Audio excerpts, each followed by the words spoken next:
আল্লাহ পাক রব্বুল আলামিন পবিত্র কুরআনুল কারীমের মধ্যে বলেন, ওয়া আকিমুস সালাহ, তোমরা নামাজ কায়েম করো, ওয়া আতুজ যাকাত, তোমরা যাকাত প্রদান করো।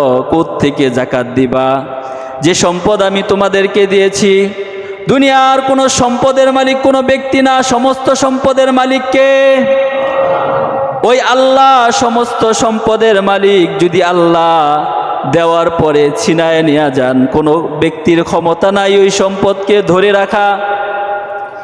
দুনিয়ার মধ্যে এমন অনেক মিসাল আছে, অনেক উদাহরণ আছে।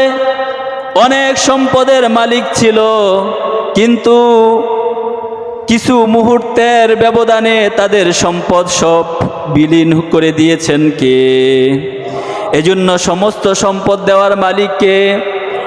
সম্পদ পেলেই তোমার এই চিন্তা যেন না আসে, সম্পদ আল্লাহ ফেরাউনকেও দিয়েছিলেন, কারুনকেও দিয়েছিলেন, নমরুদকেও দিয়েছিলেন, কিন্তু তাদের নাম নিশান আজকে বাকি নাই। এজন্য আল্লাহ পাক রব্বুল আলামিন বলছেন, ওয়াতুজ যাকাত, তোমরা যাকাত প্রদান করো, নামাজ কায়েম করো, যাকাত প্রদান করো। ওয়ারকাউ মার রাকিঈন, রুকুকারীদের সাথে রুকু করো। কাদের সাথে? রুকুকারীদের সাথে রুকু করো, সেজদাকারীদের সাথে সেজদা করো। ভিন্ন পন্থায় যেও না। যখন তোমরা ভিন্ন পথ অবলম্বন করবে, ওইখানেই ধরার একজন রয়ে গেছে। তিনি কে? আল্লাহ পাক রব্বুল আলামিনের হাবিব বলেন, আসসালাতু ইমাদুদ্দিন, মান আকামাহা ফাকাদ আকামাদ্দিন ওয়া মান হাদামাহা ফাকাদ হাদামাদ্দিন। নামাজ ধর্মের খুঁটি, নামাজ হচ্ছে ধর্মের স্তম্ভ। যে ব্যক্তি নামাজ ঠিক রাখলো, সে ধর্মকে ঠিক রাখলো। আর যে ব্যক্তি এই খুঁটিকে ছেড়ে দিল, নামাজকে নষ্ট করে ফেললো, সে ধর্মকেই নষ্ট করে ফেললো। এজন্য আল্লাহ পাক রব্বুল আলামিন অন্য জায়গায় বলেন, উসজুদু ওয়াকতারিব, যে ব্যক্তি আল্লাহর নিকটবর্তী হতে চায় সে যেন কি করে? সেজদা করে। সে যেন কি করে? বেশি বেশি সেজদা করে। যে সেজদা বেশি, যত বেশি সেজদা করবে, সে তত বেশি আল্লাহর নিকটবর্তী হবে। আল্লাহ তাআলার নিকটবর্তী হওয়ার জন্য মাধ্যম একটা, সেটা হলো সেজদা। কি?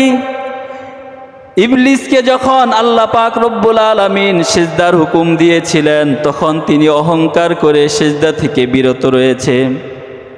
হাজার হাজার সেজদা সে লঙ্ঘন করেছে, শুধু একটা সেজদা করে নাই। কি করে নাই? একটা সেজদা না করার কারণে অহংকার বশত সে মরদুদ হয়ে গেছে, বিতাড়িত শয়তান হয়ে গেছে। ইবলিস কি? বিতাড়িত শয়তান, তার কোনো স্থান নাই। এজন্য আর বান্দা, আমরা আল্লাহর গোলাম, আমরা নবীর উম্মত হওয়া সত্ত্বেও প্রত্যেক দিন কত সেজদা আমরা ছেড়ে দিয়েছি, কোনো হিসাব আছে? কত ওয়াক্ত নামাজ বেখেলিতে নিজের অলসতার কারণে শুধু শুধু ছেড়ে দিচ্ছি। এই সেজদা যারা করবে তারা আল্লাহর নিকটবর্তী হবে। রাসূলুল্লাহ সাল্লাল্লাহু আলাইহি ওয়াসাল্লাম বলেন, আকরাবু মা ইয়াকুনুল আবদু মির রাব্বিহি ওয়া হুয়া সাজিদুন, বান্দা সেজদারত অবস্থায় তার রবের সবচেয়ে নিকটবর্তী হয়। এজন্য সেজদার বিকল্প নাই। সেজদা যে যত বেশি করবে, আল্লাহর নিকটবর্তী সে তত বেশি হবে। এজন্য আল্লাহ পাক রব্বুল আলামিন সমস্ত মাখলুকের জন্য এই নামাজের হুকুম দিয়েছেন, কিন্তু আমরা তো জানি না, আমরা তো বুঝি না। আল্লাহ পাক রব্বুল আলামিন বলেন, কুল্লুন কদ আলিমা সালাতাহু ওয়া তাসবিহা, প্রত্যেকেই তার নামাজ ও তাসবিহ সম্পর্কে জেনে নিয়েছে। প্রত্যেকটা মাখলুক তার ইবাদত সম্পর্কে জেনে নিয়েছে, কিন্তু বান্দা আজকে কি করছে? আল্লাহর হুকুম সে লঙ্ঘন করতেছে, আল্লাহর বিধান সে মেনে নিতে পারতেছে না, ছেড়ে দিচ্ছে। এজন্য এই নামাজ আল্লাহর কাছে অনেক প্রিয়, অনেক দামি। এই নামাজের মাধ্যমে আল্লাহ তাআলা এই বান্দার গুনাহকে ক্ষমা করার ঘোষণা দিয়েছেন। যারা নাকি নামাজ আদায় করবে, আল্লাহ পাক রব্বুল আলামিন তার গুনাহগুলো ক্ষমা করে দিবেন। নামাজের ফজিলতের আয়াতগুলোর মধ্যে আল্লাহ তাআলা ঘোষণা করছেন, আল্লাযীনা ইউকিমুনাস সালাতা ওয়া মিম্মা রাযাকনাহুম ইউনফিকুন উলাইকা হুমুল মুমিনুনা হাক্কান লাহুম দারাজাতুন ইনদা রাব্বিহিম ওয়া মাগফিরাতুন ওয়া রিজকুন কারীম। আল্লাযীনা ইউকিমুনাস সালাহ, যারা নামাজ কায়েম করবে, ওয়া মিম্মা রাযাকনাহুম ইউনফিকুন, যে সম্পদ আমি তাদেরকে দিয়েছি ওই সম্পদ থেকে যাকাত প্রদান করবে, আল্লাহর রাস্তায় খরচ করবে। উলাইকা হুমুল মুমিনুনা হাক্কান, তারাই হচ্ছে প্রকৃত মুমিন, তারাই হচ্ছে সত্যিকারের ইমানদার। লাহুম দারাজাতুন ইনদা রাব্বিহিম, তাদের জন্য তাদের রবের নিকট মর্যাদা রেখে দিয়েছেন কে? আল্লাহ তাআলা তার রবের নিকট তার জন্য মর্যাদা রেখে দিয়েছেন। ওয়া মাগফিরাতুন, এবং তার জন্য ক্ষমার ঘোষণা করবেন কে? ওয়া রিজকুন কারীম, এবং তার জন্য সম্মানজনক রিজিকের ব্যবস্থা করে দিবেন কে? আল্লাহ পাক রব্বুল আলামিন তার জন্য সম্মানজনক রিজিকের ব্যবস্থা করে দিবেন। অপর আয়াতের মধ্যে আল্লাহ পাক রব্বুল আলামিন বলেন, ওয়াল্লাযীনা হুম আলা সালাতিহিম ইউহাফিজুন উলাইকা হুমুল ওয়ারিসুন আল্লাযীনা ইয়ারিসুনাল ফিরদাউস হুম ফিহা খালিদুন। যারা তাদের নামাজ সমূহ হেফাজত করবে, অর্থাৎ পরিপূর্ণ হক আদায় করে সময় মতো আদায় করবে, তারা হবে ফিরদাউসের অধিকারী।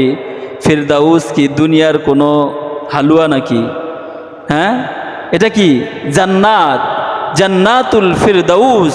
ওই ফিরদাউস আল্লাহ পাক রব্বুল আলামিন তাদেরকে দান করবেন। উলাইকা হুমুল ওয়ারিসুন, তারা হবে ফিরদাউসের অধিকারী।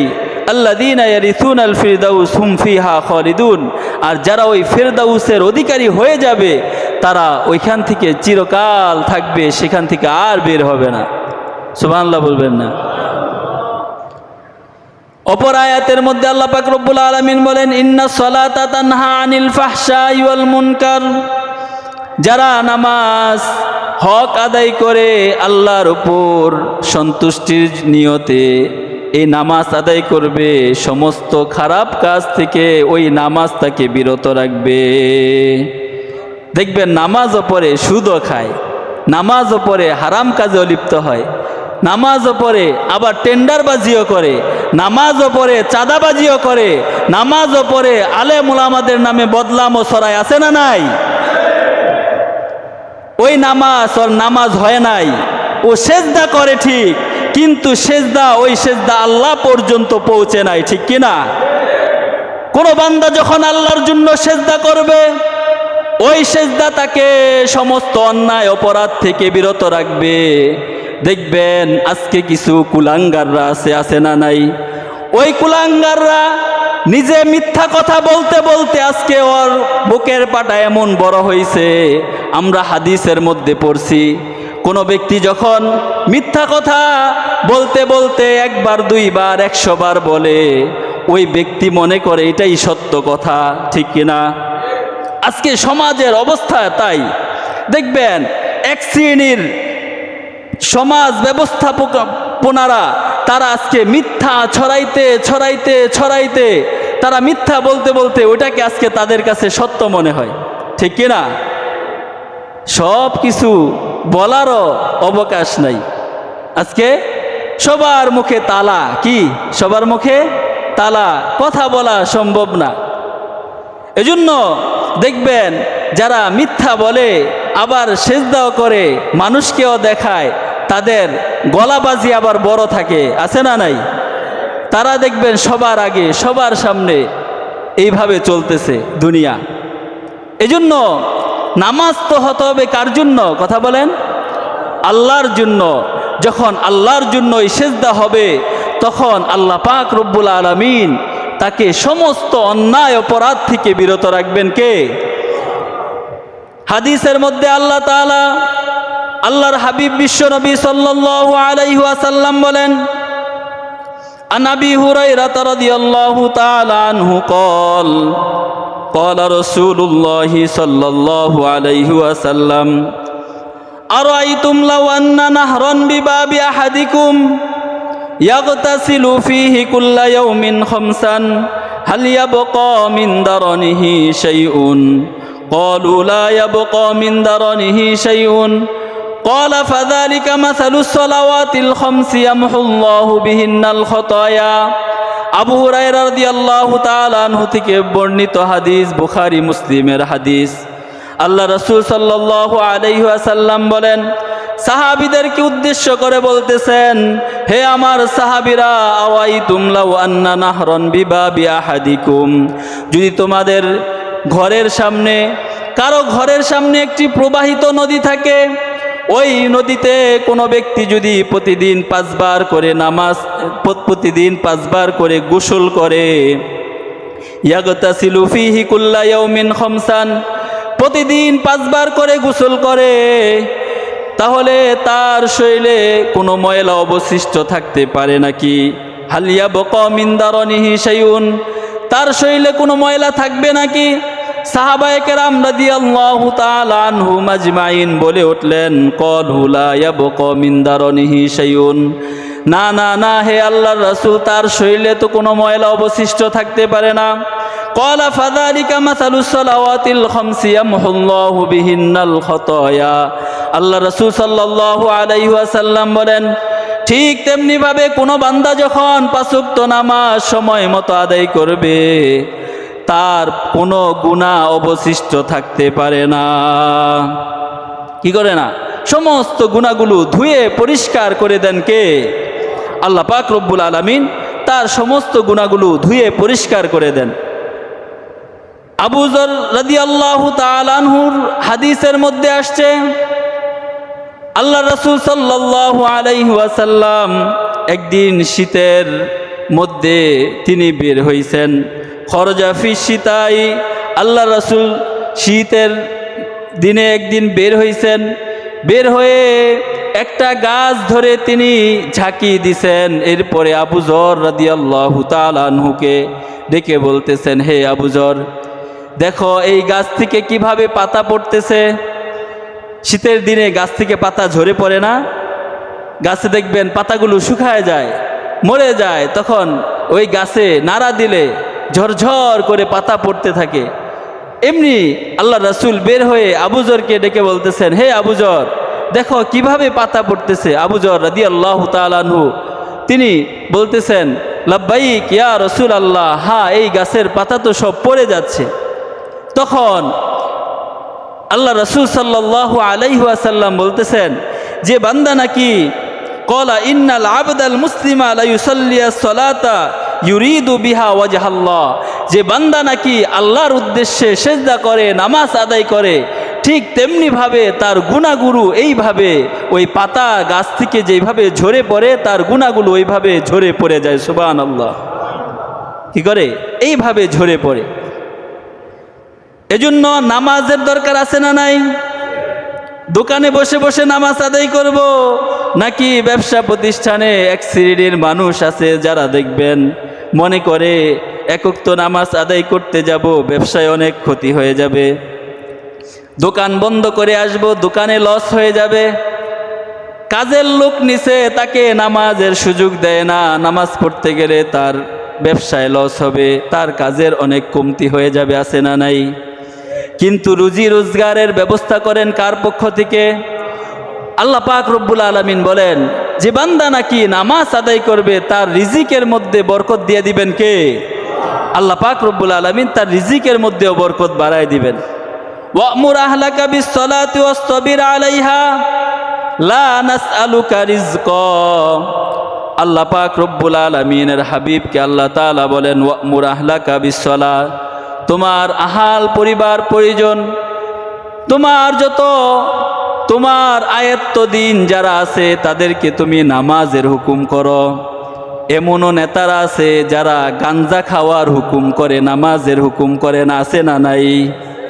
এমনও নেতা আছে, এমনও লিডার আছে যারা গাঞ্জার প্যাকেট ধরায় দেয়, বিড়ির প্যাকেট ধরায় দেয়, মদের প্যাকেট ধরায় দেয়, সমাজ কিভাবে নষ্ট করা যায়, ওদের কারণে আজকে সমাজ নষ্ট হয়ে যাচ্ছে। কোনো দিন ওরা নামাজের কথা বলে না, কোনো দিন ভালোর কথা বলে না।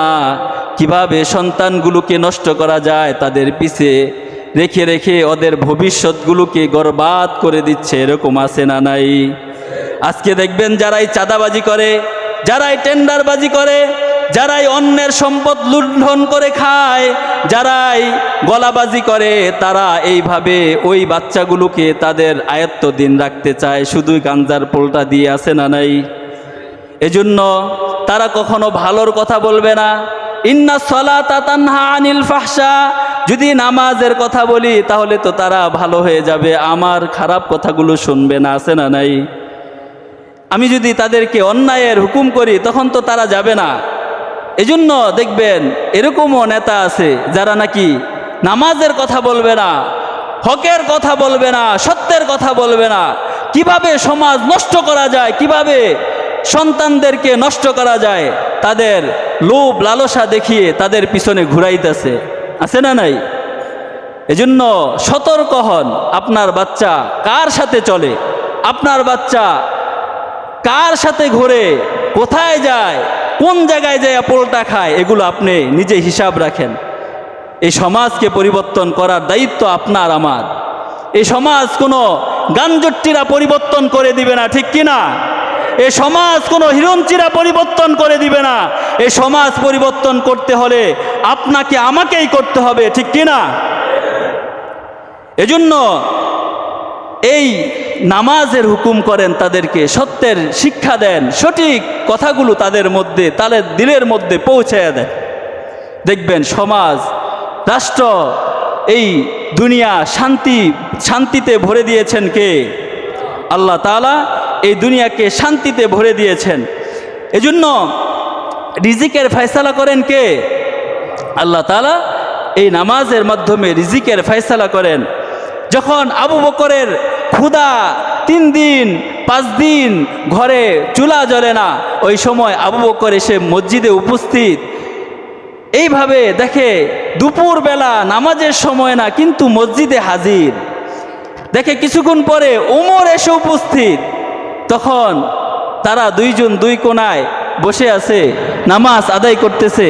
কিছুক্ষণ পর দেখে আল্লাহর রাসূলও তিনি এসে ওই মসজিদে হাজির। সুবহানাল্লাহ। আল্লাহর রাসূল যখন মসজিদে উপস্থিত তখন বলতেছেন, হে ওমর, এখন তো কোনো নামাজের সময় না, মসজিদে কেন আসলা? হে আবু বকর, এখন তো কোনো নামাজের সময় না, এখন কেন মসজিদে আসলা? তখন তারা বলতেছে, আজকে 3 দিন হয় ঘরে আগুন জ্বলে না, চুলায় আগুন জ্বলে না, ঘরে কোনো খাবার নাই, এক টুকরা খেজুর খেয়ে যে পানি পান করব এইরকম ব্যবস্থা নাই। ক্ষুধার যন্ত্রণায় টিকতে না পেরে মসজিদে ছুটে এসেছি। আপনার মুখে শুনেছি যখন নাকি সিজদারত অবস্থায় থাকে, নামাজরত অবস্থায় থাকে, তখন ক্ষুধাগুলো নিবারণ করে দেন কে? আল্লাহ নিবারণ করে দেন। তখন আল্লাহর রাসূল বলতেছেন, হে ওমর, হে আবু বকর, আজকে 3 মাস হয় আমার ঘরে অত আগুন জ্বলে না, আমি অত ক্ষুধার যন্ত্রণায় পেটের কাপড় উঠাইয়া দেখাইতেছে। তিনি পাথর বেঁধে রাখছেন, এই পাথর দেখাইয়া বলতেছেন, এই যে দেখো, আমিও ক্ষুধার যন্ত্রণায় মসজিদে ছুটে এসেছি। এই অবস্থা ছিল রাসূলের সাহাবীদের। কিন্তু তারা যখন বিপদে পড়তেন, যখন তারা এইরকম ক্ষুধার যন্ত্রণায় ভুগতেন, তারা তখন সিজদায় লুটিয়ে পড়তেন, ঠিক কিনা? এজন্য নামাজের ফজিলতের মধ্যে আল্লাহ তাআলার হাবিব বিশ্বনবী সাল্লাল্লাহু আলাইহি ওয়াসাল্লাম বলছেন, মান হাফাযা আলা সালাওয়াতি আকরামাহুল্লাহু তাআলা বিখামসি খিসালিন ইয়ারফাউ আনহু দিকাল ঈশ ওয়া আযাবাল কবর ওয়া ইউতিল্লাহু কিতাবাহু বিয়ামিনিহি ওয়া ইয়ামুররু আলা সিরাতি কাল বারকিল খাতিব ওয়া ইয়াদখুলুল জান্নাতা বিগাইরি হিসাব। যারা নাকি 5 ওয়াক্ত নামাজ আদায় করবে, আল্লাহ তাআলা তাদেরকে দুনিয়া আখিরাত, কবর, হাসর নাসর ওই জায়গায় 5টা পুরস্কারে পুরস্কৃত করবেন। 1 নাম্বার পুরস্কার হচ্ছে দুনিয়ার মধ্যে আল্লাহ তাআলা তাদেরকে পুরস্কার দিবেন রুজি রোজগারের মধ্যে এবং জীবনের মধ্যে বরকত দিয়ে দিবেন কে? দেখবেন অনেক সম্পদ আছে কিন্তু খাইতে পারে না, বরকত নাই, হাই হুতাশ, আছে না নাই? যদি বরকত আল্লাহ না দেন তাহলে ওই শত সম্পদের মালিক হলেও কোনো কাজে আসবে না।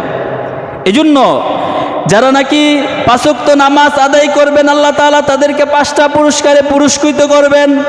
1 নাম্বার পুরস্কার তাদেরকে দুনিয়াতে দিবেন, তার রুজি রোজগারের মধ্যে বরকত দিবেন, তার জীবনের মধ্যে বরকত দিবেন। এবং 2 নাম্বার পুরস্কার হচ্ছে ওয়া আযাবাল কবর, কবরের আযাবকে দূর করে দিবেন কে? হাদিসের মধ্যে আসছে আউয়ালু মানজিলুম মিন মানাজিলিল আখিরা, আল কবরু আউয়ালু মানজিলিম মিন মানাজিলিল আখিরা, কবর হচ্ছে আখিরাতের প্রথম ঘাঁটি। যারা ওই কবরের মধ্যে ধরা পড়ে যাবে তারা সমস্ত জায়গায় ধরা পড়ে যাবে। এজন্য ওই কবরে আযাবকে দূর করে দিবেন কে? 3 নাম্বার আমল হচ্ছে তার আমল নামা ডান হাতে দিবেন। কিয়ামতের দিন বিচারের সময় তার ডান হাতে আমল নামা দিবেন। যারা ডান হাতে আমল নামা পাবে তারা হাসতে হাসতে জান্নাতে চলে যাবে। 4 নাম্বার হচ্ছে ফুল সিরাত বিজলির গতিতে পার করে দিবেন কে? 5 নাম্বার হচ্ছে ওয়ায়ুদখিলুল জান্নাতা বিগাইরি হিসাব, তাদেরকে বিনা হিসাবে জান্নাত দান করবেন কে? আল্লাহ তাআলা তাদেরকে বিনা হিসাবে জান্নাত দান করবেন। আর যারা এই 5 ওয়াক্ত নামাজ সময় মতো আদায় করবে না তাদেরকে আল্লাহ তাআলা বেনামাজিদের জন্য ভয়াবহ পরিণত হবে। তাদেরকে আল্লাহ তাআলা 5টা আযাব দান করবেন। দুনিয়াতে একটা আযাব দিবেন, সেটা হচ্ছে তার জিন্দেগীর বরকতকে কেড়ে নেওয়া হবে। মৃত্যুর সময় এক শাস্তি দিবেন, সে ক্ষুধার্ত পিপাসার্ত অবস্থায় মৃত্যুবরণ করবে। হাদিসের মধ্যে আসছে এমন পিপাসা হবে মৃত্যুর সময় দুনিয়ার সমস্ত সমুদ্রের পানিগুলো যদি তাকে পান করানো হয় তারপরও তার পিপাসা নিববে না। 3 নাম্বার হচ্ছে তার কবর এত সংকীর্ণ করে দিবেন, এত সংকীর্ণ হবে যে এক পাঁজরের হাড় আর এক পাঁজর দিয়ে এইভাবে লেগে যাবে, এইভাবে বের হয়ে যাবে। 4 নাম্বার হচ্ছে তার কবরে অগ্নি প্রজ্বলিত করে দিবেন কে? আল্লাহ তাআলা তার কবরের মধ্যে অগ্নি প্রজ্বলিত করে দিবেন। দুনিয়ার সামান্য আগুন সহ্য হয় না, কবরের মধ্যে যখন অগ্নি জ্বালিয়ে দিবেন তখন কারো পক্ষে ওটা সহ্য করা সম্ভব হবে না। 5 নাম্বার হচ্ছে তার কবরে এক বিষধর বিশাল সাপ ছেড়ে দিবেন। ওই সাপ তাকে, যেই সাপের বর্ণনা আসছে তার মুখগুলো হবে অগ্নিস্ফুলিঙ্গের, তার দাঁতগুলো হবে লোহার।